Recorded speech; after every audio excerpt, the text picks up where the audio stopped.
new season of Highway Through Hell. Sunday nights, only on the Weather Channel. More images coming into the Weather Channel from storms in California. This is flooding in the town of Felton, where a flood watch continues to be in effect. It's just crazy the way that we go from one extreme to the other. We've had a multi-year drought, the depth of which was tremendous in this last couple of years. Extreme and exceptional drought covering much of the state. And now you've got entire towns that have been inundated by high water, and we've got more of that threat coming with more storms coming. Now, right now, as we look at Southern California, things are improving somewhat.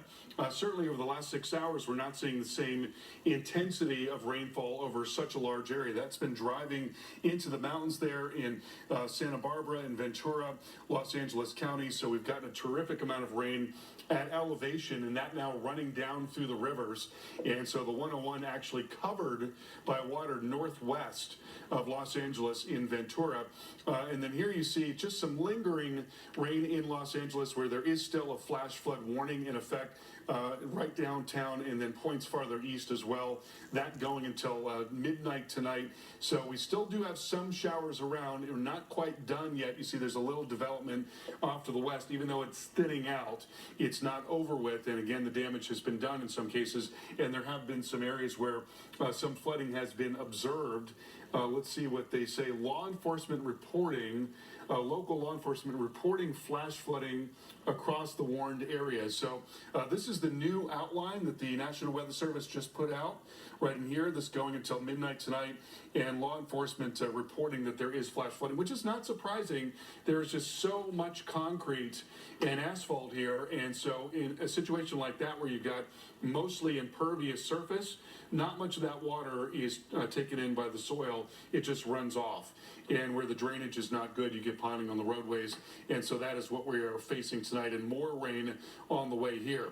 Still seeing some lighter rain in the mountains there in Santa Barbara and Ventura counties. In an ongoing flood threat, we look at the model forecast.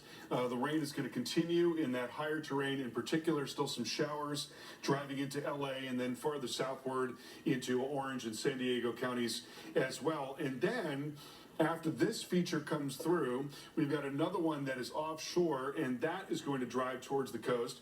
And with that, we expect to see a new round of heavy rain, thunderstorms, maybe some severe weather coming into the Bay Area, San Jose, Monterey, 1 to 2 o'clock in the morning. Could be pretty noisy as that comes in. Another big round of very heavy rain driving right up into Central California and then into the Sacramento Valley, the Central Valley, and we'll continue to see showers and storms going through tomorrow. And just a lot more of this in general on the way over the next week or so. That's the forecast through the middle of the day tomorrow, but I want to show you the broader picture here, and there's that next feature moving in overnight and tomorrow. Then beyond that, another one comes in to the central part of the state on Wednesday.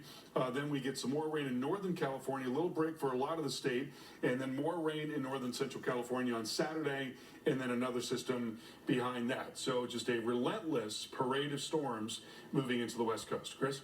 All right, we can get back to the west in just a moment, but first, look at the east. Over the weekend, in Massachusetts, snow.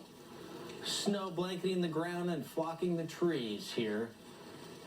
And there's going to be another chance for more rain and more snow with the next system that's on the way. And guess what? It's one that starts in the west. Tracking it east, it is going to bring multiple aspects to it. One of those aspects and threats will be thunderstorms, and the thunderstorm threat by midweek Wednesday into Thursday, the possibility for severe weather. Wednesday, Oklahoma, Texas, Louisiana, Mississippi, parts of Tennessee, Kentucky, almost all of Arkansas and southeast Missouri in the zone for possibly some severe weather. And then it's Alabama and Georgia on Thursday. And so this is how the forecast looks with that through time. By Thursday morning into the afternoon, the system, the front, will be moving through. And as it does, bringing the rain and the thunderstorms to parts of the southeast before kicking out of the southeast by Friday with some lingering snow showers for the mountains, generally up to about an inch of rainfall, but you could get more than that with some of the heavier thunderstorms. The system, that front that's going to go through the south, associated with an area of low pressure that's going to have a snowy side to it. It's not a blockbuster snowy system, but it's going to be one of the ones where it may start out as rain, and then as the low moves on, colder air comes in, rain will change over to showers, and you kind of get the sense of that here through the Ohio Valley, western New York, central and western PA, with some snow by Friday night. Rain, snow throughout parts of New England. And as far as accumulating snow, it's generally going to be the higher elevation. Some areas it's just going to be too warm to see too much on the ground, especially when you're looking at maybe less than an inch to, at most, 3 to 5 in some of these areas, 5 to 8 perhaps. That would be the highest of elevations here. So this is the next one that's on the way. Some snow and some severe as we watch systems come from the west and make a cross-country trek. We'll be right back after this.